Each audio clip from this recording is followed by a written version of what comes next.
Now, whatever most of us think about various governments and their responses, just about everybody is all in on vaccines. We just about all of us, surely, understand the godsend of having good vaccines available so quickly in response to COVID-19. And to understand how we all feel about that around the world, check out the reception at Wimbledon overnight when they welcomed the experts who developed AstraZeneca.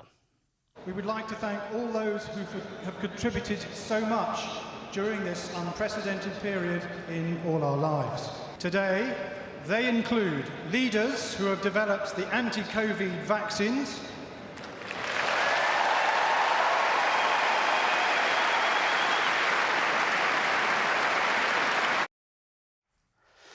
Now, that's great, isn't it? AstraZeneca, of course, has saved the UK, and we've had more than 7 million jabs administered in Australia. Most of them have been AstraZeneca too. Last night, our Prime Minister announced people of all ages, including those under 40, can now get AstraZeneca through their GPs. That's a good move. Let people make health choices themselves with their doctors.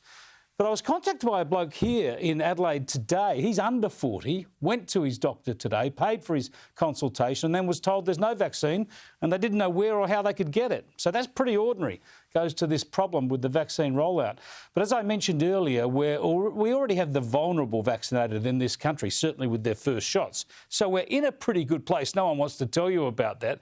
And what is a worry is that the premiers and others are setting the bar too high for an end to their lockdowns and their drastic restrictions.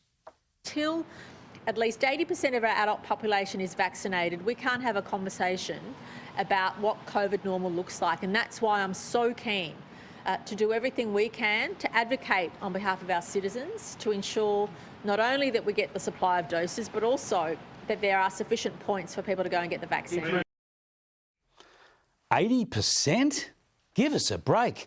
Other countries are opening up with just over half the population vaccinated, or 2/3 at most. In fact, no country on the planet has got to 80% yet, even on first doses. So that bar is way too high.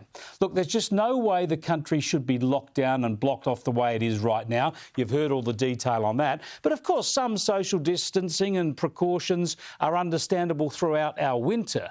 But as we heard from Professor Peter Collignon yesterday, by spring, certainly, we ought to be in very good shape.